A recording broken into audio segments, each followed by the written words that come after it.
நம்ம கிணத்துல நீச்சல் அடிக்கும்போது உள்ளே போக போக காதெல்லாம் பார்த்தீங்கன்னா குய்யா அப்படின்னும் ரைட்டா. ஸோ அது ஏன் அப்படி நடக்குதுன்னா, நம்ம கிணத்துக்குள்ளே போக போக போக ப்ரெஷர் வந்து அதிகமாகும். ப்ரெஷர் அதிகமானால் என்ன ஆகும், காதெல்லாம் அடைக்க ஆரம்பிக்கும். அந்த நேரத்தில் தான் நமக்கு வந்து குய்யா அப்படிங்கிற அந்த ஃபீலிங் வரும். இப்போது இந்த வீடியோவோட அல்டிமேட் கோல் என்னன்னா, ஒரு ஒரு ஃப்ளூயிடில் ஹைட்டை டிபெண்ட் பண்ணி ப்ரெஷர் எப்படியெல்லாம் மாறுது அப்படிங்கிறத வந்து மேத்தமேட்டிக்கலாக நான் வந்து அனலைஸ் பண்ண போகிறேன். For that I have a simple experiment. ரைட்டா. இப்போ ஒரு வாட்டர் பீக்கரில் வந்து தண்ணி எடுத்திருக்கேன், வாட்டர் எடுத்திருக்கேன்.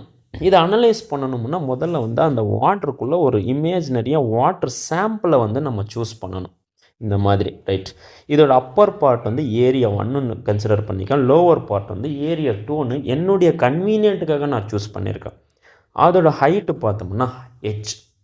இப்போது இந்த ஃப்ளூயிட் வந்து ஸ்டாட்டிக்காக இருக்குதுன்னு நம்ம கன்சிடர் பண்ணால், விச் மீன்ஸ் ஈக்குலிபிரியமாக இருக்குதுன்னு நம்ம கன்சிடர் பண்ணால், அது அது ஐ மீன் அங்கே அந்த இடத்துல ஆக்ட் ஆகிற எல்லா ஃபோர்ஸையும் நான் லிஸ்ட் அவுட் பண்ணணும்.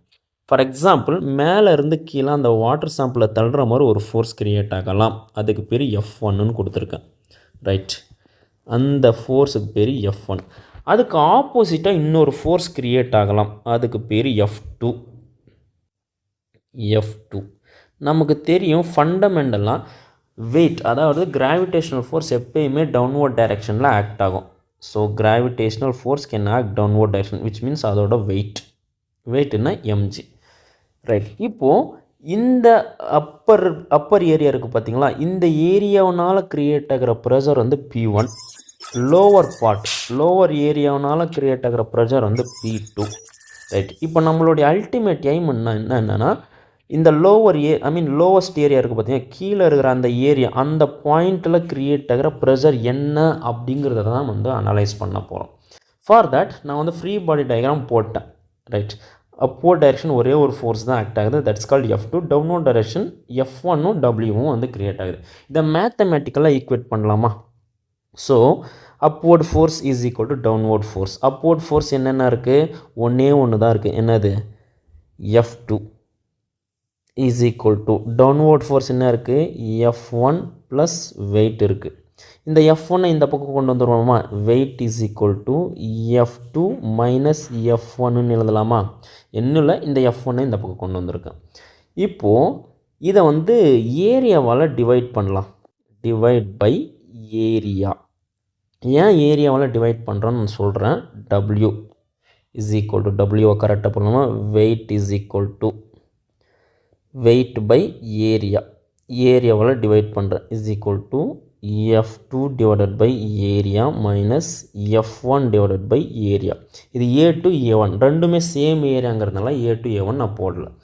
நவ் வெயிட்டோட ஃபார்முலா என்ன, M into G divided by area, which means weight is equal to mg. ஏரியாவை அப்படியே போட்டுக்கலாம். F2 by area, which means force by area, நமக்கு தெரியும் என்னது, pressure, which means F2 by area means pressure 2, which means pressure at bottom area minus F1 by ஏன்னா upper ஏரியாவில் create ஆகிற pressure P1. நமக்கு மாஸுக்கு ஃபார்முலா தெரியும், என்னது, density. we know the formula, density is equal to mass by volume. mass is equal to density into volume. அப்படியே replace பண்ணுவோம். density into volume G divided by area is equal to P2 minus P1ன்னு எழுதலாம். இப்போ area இருக்குது பார்த்தீங்களா, volume இருக்குது பார்த்தீங்களா, அந்த வால்யூமுக்கு உண்டான ஃபார்முலா என்ன, volume is equal to area into length. இந்த இடத்துல ஏரியா லென்த் அப்படிங்கிறது வந்து ஹெச்சாக கன்சிடர் பண்ணலாம். Rho area into length into G divided by area is equal to P2 minus P1ன்னு எழுதலாம். ஏரியாவும் கேன்சல் ஆகிடும். ரிமைனிங் என்ன இருக்குன்னா, இங்கே எழுதுவோமா, remaining H rho G is equal to P2 minus P1. நம்மளுடைய அல்டிமேட் கோல் என்னென்ன, இந்த பாயிண்டில் லோவர் ஏரியா, அந்த பாயிண்டில் க்ரியேட் ஆகிற pressure, which means P2 is equal to P1 plus H rho Gன்னு எழுதலாம். ஃபார் எக்ஸாம்பிள், இந்த P1 வந்து அப்பர் ஏரியாவில் க்ரியேட் ஆகிற அந்த ப்ரெஷர். இப்போது ஃபார் எக்ஸாம்பிள், நான் இந்த வாட்டர் சாம்பிளை வந்து இந்த வாட்டரோட சர்ஃபேஸ் ஏரியாக்கிட்ட கன்சிடர் பண்ணால் இந்த மாதிரி, இந்த P1 என்னவா மாறிடும், அட்மாஸ்பியரிக் ப்ரெஷராக மாறிடும், P0 மாறிடும். ஸோ அதுக்கு மேலே வந்து அட்மாஸ்பியரிக் ப்ரெஷர் வந்து க்ரியேட் ஆகும். ஸோ இந்த P1 வந்து pressure at 0.2 is equal to atmospheric pressure. ஏன்னா வந்து சர்ஃபேஸ் ஏரியாவில் நான் சூஸ் பண்ணிடுவேன், ப்ளஸ் HρG மாறிடும். ஸோ நல்லா பார்த்திங்க, ஒரு வேளை அட்மாஸ்பியரிக் ப்ரெஷர் 0வாக இருந்துச்சுன்னா, ஒரு வேளை நம்ம இந்த கண்டெய்னரை க்ளோஸ் பண்ணிட்டோன்னா P0 0 HρG. இப்போ இந்த ஈக்குவேஷன் நம்ம வந்து அப்சர்வ் பண்ணோம்னா, ரோ அப்படிங்கிறது வந்து டென்சிட்டி ஆஃப் ஃப்ளூயிட். வாட்டர் எடுத்தோம்னா 1000 kg/m3. Acceleration due to gravity 9. ரெண்டுமே கான்ஸ்டன்ட். ப்ரெஷர் வந்து எதை டிபெண்ட் பண்ணியிருக்கும், ஹைட்டை மட்டும்தான் டிபெண்ட் பண்ணியிருக்கும். அதோட ஷேப்பு, அதோட சைஸு எதை பற்றியும் டிபெண்ட் பண்ணி இருக்காது. Only it depends on height. இந்த இமேஜை பார்த்தீங்கன்னா உங்களுக்கு புரியும்.